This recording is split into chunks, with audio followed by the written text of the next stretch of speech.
చిన్న సంఘటన చెప్తాను. కువైట్లో మారుమూలకి అంటే చిట్ట చివరికి వెళ్ళిపోతే అబ్దాలి అని ఒక ఏరియా ఉంటుంది. అక్కడికి వెళ్ళిపోతే అంత ఎడారి ప్రాంతం అనమాట. ఒకరోజు అక్కడ ఆ ఎడారిలో పనులు చేసుకునే వాళ్ళు తెలుగు వాళ్ళు కొంతమంది ఉన్నారు, చాలామంది ఉన్నారట. వాళ్ళు ఇన్వైట్ చేస్తే వెళ్ళాను.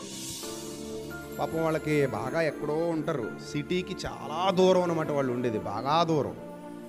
ఇంకా దూరం అంటే ఇంకంత ఇసుక తప్ప ఏం ఉండదు. ఇంకా అక్కడ అంతా ఇసుక మేటలు వేసేసి ఎడారి ప్రాంతం అంతా కూడా అక్కడ ఎక్కడో డేరాల్లో అక్కడొకరు ఉంటుంటారు.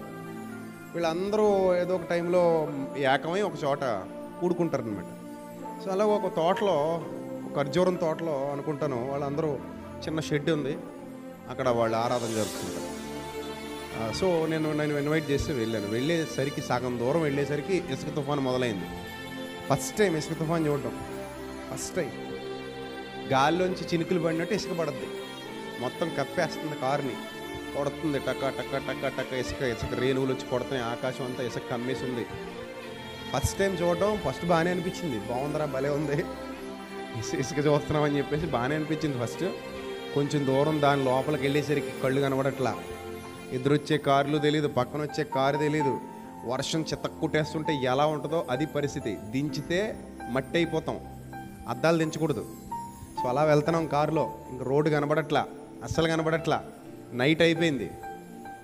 నైట్ అయిపోతుంటే ఇంకా అక్కడికి వెళ్ళే ఇది లేదు, వెళ్ళినా కూడా వచ్చి చెప్పి వాళ్ళతో కలిసే విధి లేదు, వాళ్ళు అక్కడికి వచ్చే అవకాశం లేదు, ఎక్కడోళ్ళు అక్కడే స్తంభించిపోవాలి. ఒకసారి ఇసుక తుఫాను మొదలైందండి. ఎప్పుడో చిన్నప్పుడు సినిమాల్లో చూశాను నేను. నా చిన్నప్పుడు ఎప్పుడో మమ్మీ అనో సినిమా వచ్చింది. మమ్మీ అంటే ఈ మమ్మీ కాదు, అదో రకం మమ్మీ, దెయ్యాలది, ఈజిప్ట్ మమ్మీ. ఆ సినిమాకి పోయాం రాజమండ్రి, మేము కాలేజ్ చదువుకున్న టైంలోనే ఇప్పుడు వచ్చింది. అందులో చూశాను నేను ఫస్ట్ టైం ఇసుక తుఫాను. ఇసుక తుఫాన్లు కూడా ఉంటాయా అని అప్పుడు అనుకున్నాం. సో కళ్ళతో చూశాను ఇసుక తుఫాను. అందులో ఇరుక్కున్నాం. మేము ముగ్గురు ఉన్నాం, నాతో పాటు సురేష్ అని ఒక తమ్ముడు, కిషోర్ అని ఒక తమ్ముడు, ఒక ముగ్గురు ఉన్నాం. సో అక్కడ నుంచి వచ్చేసేటప్పుడు ఇంక వెళ్ళలేము, అయిపోయింది, వచ్చేయడమే మంచిది. ప్రసాద్ అని అప్పుడప్పుడు ఇక్కడికి వస్తుంటాడు తమ్ముడు, తను కూడా కోయిట్లో, తను వాళ్ళ ఫ్యామిలీతో వచ్చాడు కారులో. అన్న వెళ్తున్నాడు కదా కూడా వెళ్దామని. వాళ్ళు ఎక్కడున్నారో తెలీదు, వాళ్ళు కొంచెం వెనక్కున్నట్టున్నారు, మేము ముందు వెళ్ళిపోయాం. ఆ తర్వాత వచ్చేసేప్పుడు సరిగ్గా రోడ్డు దిగిపోయింది బండి, రోడ్డు దిగిపోతే మా పక్క నుంచి ఎవడో తెలీదు ఇంకో బండి వచ్చేసాడు.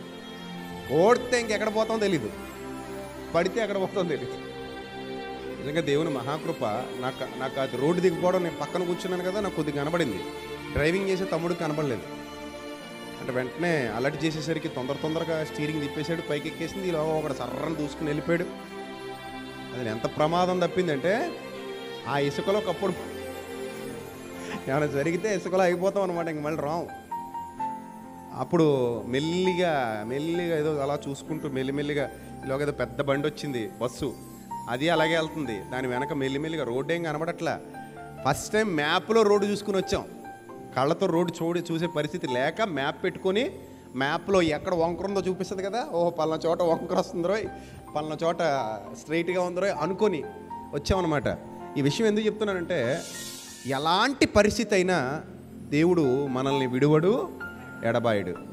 ఆ రోజు చాలా యాక్సిడెంట్లు అయ్యాయి, చాలామంది చనిపోయారు, చాలా చోట్ల బండ్లు తిరగబడిపోయాయి. కానీ ఏ అపాయము సంభవింపనివ్వని వాడు, తన పిల్లలను చల్లగా కాపాడువాడు, ఆయన కునుకడు నిద్రపోడు. నేనేదో సరదాగా ఇలా మా ఇంట్లో వాళ్ళకి చూపిద్దాం కదా అని చెప్పేసి వీడియో తీసి పెట్టాను నేను ఫస్ట్. ఇంతే, ఇంక ఫోన్ చేయలేదు నేను వచ్చానో ఏదో తెలీదు, ఇంకెళ్ళకి అక్కడికి ఏ ఫోన్ నెంబర్లు తెలీదు, నా ఫోన్ స్విచ్ ఆఫ్. ఇంకంతే, పొద్దున వరకు వీళ్ళందరూ బతికేడా చచ్చాడు. పాప ఎడుతూ భయంగా అసలు ఏమవుతుంది అనుకుంటున్నారనమాట. అసలు మార్నింగ్కి మళ్ళీ నేనే లేచిన తర్వాత ఫోన్ చేసి, ఏం లేదు రాత్రి వచ్చేసాను నేను, రాత్రి అటు పలానా టైంకి సిటీకి చేరుకున్నాం, బాగానే ఉంది అంతా అని చెప్పిన తర్వాత అమ్మయ్య అనుకున్నారు. అంటే ఒక పరిస్థితి, మనం ఆయన వారము, మనము ఆయనకు ఉపయోగపడు వారము, మనము ఆయన చిత్తాన్ని నెరవేర్చడానికి వెలుగుతున్న దీపాల మాదిరిగా పనిచేస్తున్నాము. ఆయన మనల్ని విడువడు, ఎడబాయుడు. ఏ పరిస్థితుల్లోనూ మనల్ని విడువడు, ఎడబాయుడు. అలాంటి అద్భుతమైన ఎక్స్పీరియన్సెస్ ఉంటాయి దేవునిలో బ్రతుకుతున్న వాళ్ళకి. మీకు శోధనలు రావచ్చు, కన్నీళ్ళు రావచ్చు, కష్టాలు రావచ్చు, మీ జీవితంలో కూడా తుఫాన్లు రావచ్చు, మీ జీవితంలో ఇరుకులు రావచ్చు, మీ జీవితంలో ఇబ్బందులు రావచ్చు, మీ జీవితంలో ఏదో ఒక సమస్య పెద్దగా కనబడవచ్చు. ఎందుకంటే విశ్వాస యాత్రలో ముందుకు పోతున్నప్పుడు నిన్ను తొక్కేయాలి అపవాది, నిన్ను ఏదో విధంగా వెనక్కి లాగేయాలి, నిన్ను ఏదో విధంగా 0 మార్కులకి తీసుకొచ్చేయాలి. అలా చేయాలనుకున్నప్పుడు రకరకాల ప్రయత్నాలు. యోబుని ఎలా తొక్కాలో అర్థం కాలేనప్పుడు సామధాన భేద దండోపాయాలన్నీ ఆలోచించాడు. వాడు అన్ని విధాలుగా ప్రయత్నాలు చేశాడు, ఎక్కడ దొరికితే అక్కడ తొక్కేయాలని చూశాడు. కానీ యోబు ముంచే కొలది పైకి తేలేవాడు, ముంచే కొలది పైకి తేలేవాడు. ఎంత ముంచితే అంత పైకి లేచాడు. అది మన భక్తి జీవితం మీద ఎన్నో పడతాయి, మీ మీద కూడా పడతాయి. భక్తిగా ఉండండి, యథార్థంగా ఉండండి, వెలుగుమయమైన జీవితం కలిగి ఉండండి. మొదటి ప్రాధాన్యత ఎవరికి ఇవ్వండి? దేవునికి ఇవ్వండి. అందుకే వెలుగుతున్న నక్షత్రానివి నువ్వు, ప్రకాశిస్తున్న నక్షత్రానివి నువ్వు, దివ్యమైన జ్యోతివి నువ్వు, ఆరిపోని జ్యోతివి నువ్వు. ఆరిపోయే జ్యోతివి కాదు. ఎవరు నువ్వు? మీరు ఆ లోకమందు ఎలా ఉన్నారన్నాడు ఫిలిప్పీ పత్రికలో. లోకమందు జ్యోతుల వలె ప్రకాశిస్తున్నారన్నాడు. కాబట్టి నువ్వు ఆరిపోకూడదు, ఇంకా ఇంకా ఇంకా ఇంకా దేదీప్యమానంగా వెలగాలి, ప్రకాశవంతంగా వెలగాలి. నీ ప్రభావం కనబడాలి, అక్కడ నీ ప్రభావం కనబడాలి. నేనున్నాను ప్రభువా, నేనున్నాను ప్రభువా అనే ప్రభావం కనబడాలి. నీ పేరు మారు మోగిపోయేంతగా నీ పరిచర్య జరగాలి. అలా నువ్వు ఉండాలి. నాకు సాధ్యమేనా అండి ఇది అని అనుకో. గొర్రెలు కాసుకునేవాడికి సాధ్యమైందా లేదా? రాజ్యాన్ని పరిపాలించడం, రాజుగా సింహాసనాన్ని అధిష్ఠించడం గొర్రెలు కాసుకునేవాడికి సాధ్యమైందా? అవ్వలేదా? బానిస బతుకుతున్నవాడికి సాధ్యమైందా? ప్రధానిగా మారడం అయిందా? అవ్వలేదా? అయిందా? పరిగేరుకునే ఆమె యజమానురాలు అయిందా? ఎవరామె? పరిగేరుకు బతకాలి ఇంకంతే. ఎందుకు? ఎవరు లేరు, నాన్న వాళ్ళు లేరు, అనాథ బతుకు. ఒక అత్తగారు ఒక్కతే ఉంది. ఆ పొలంలో ఈ పొలంలో పరిగేరుకుని బతికే బతుకు చివరికి ఏమైపోయింది? యజమానురాలు అయిపోయింది. అలాగే బానిసత్వపు బతుకులో నుండి మహారాణి అయిందా లేదా? అయిందా? ఎవరు ఇస్తారు? ఒక రకంగా బానిస వస్తీ అలాగే ఉంటే ఎస్తేర్కి ఛాన్స్ ఉందా? లేదు. అసలు ఎస్తేర్ ఎప్పుడైనా ఊహించి ఉంటుంది నేను రాణి అవుతానని?